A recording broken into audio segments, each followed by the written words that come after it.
Hey everybody, it's G Marks and welcome to this week's episode of the Paychex Thrive Week in Review, where we take a few items of news that impacts your small business in mind and we talk about them a little bit. Well, I have to admit, I'm recording this, or as I'm recording this right now, the federal shutdown is still going on. If you're a small business and you're still dealing with the impact of the shutdown, just be aware of the Small Business Administration not able to give out new loans or do servicing of existing loans. The IRS shut down on providing customer service for small businesses.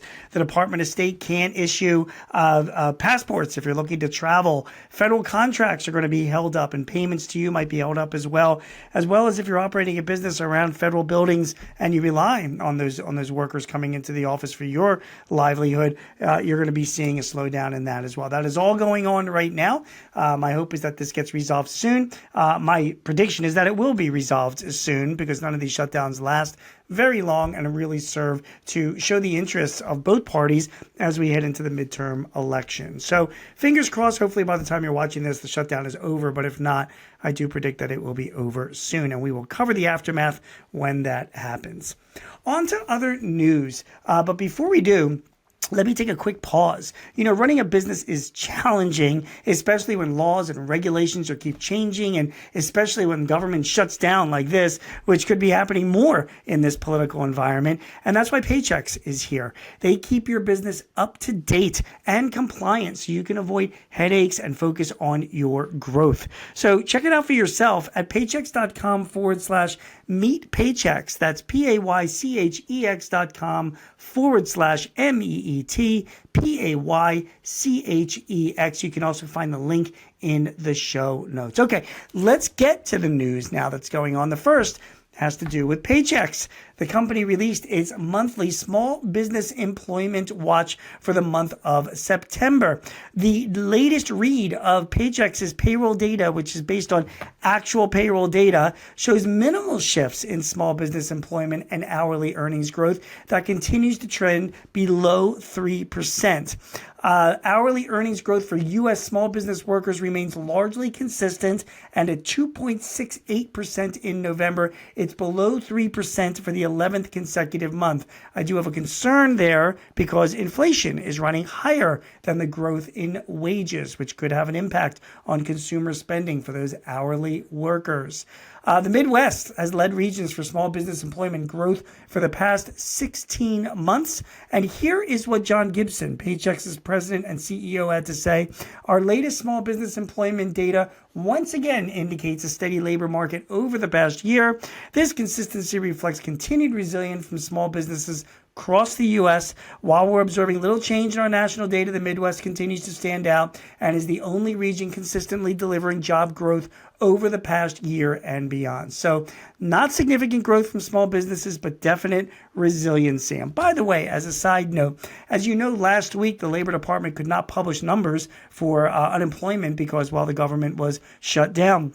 So people are turning to alternative numbers to track, their payroll or to track how overall pay is going in this country. That's why the Paychex Small Business Employment Watch is so important. It is based on actual and real data. I wrote a piece about this in The Guardian not a few weeks ago that talks about the need for a whole revision in how we are addressing payroll data in this country and might want to look at more of an income-based approach, considering that so many workers are not only having jobs, but other part-time jobs and side gigs and freelancer work that's not taken into consideration of overall employment. And I do believe, as I said in my Guardian piece, that it is an issue that needs to be resolved. So payroll data did not come out last week, but there are other sources like Paychex's Small Business Employment Watch that can help you get an idea on how the economy is going. All right, my next story has to do with AI. There was a new report that was published on CNN that showed that AI is not replacing workers so much in the U.S. as previously thought. And that doesn't surprise me much either. The issue that we have, and I wrote about this in Forbes just last week, is that AI itself, although being used at larger companies, is not really accurate or reliable enough for most businesses in this country to base their core operations on. And because of these hallucinations and errors and inaccuracy, they're not really replacing workers with AI yet. Will that happen in the future? That remains to be seen, and I'm sure that some industries will be affected more than most. But right now, with this whole new onslaught of AI, we are not seeing a lot of workers being replaced by AI. That's what the data is showing right now. My name is Gene Marks, and you have been watching this week's episode of the Paychex Thrive Week in Review. Hope you got good information out of it. If you'd like some help or advice or tips on running your business, sign up for our Paychex Thrive newsletter. You can go to paychex.com/thrive. We'll be back next week with more news that impacts your small business and mine. Let's hope that shutdown is over by then. If it's not over already, hopefully that'll be good news. We'll see you next week. Take care. Do you have a topic or a guest that you would like to hear on Thrive? Please let us know. Visit payx.me/Thrive Topics and send us your ideas or matters of interest. Also, if your business is looking to simplify your HR, payroll, benefits, or insurance services, see how Paychex can help. Visit the resource hub at paychex.com/works. That's WORX. Paychex can help manage those complexities while you focus on all the ways you want your business to thrive.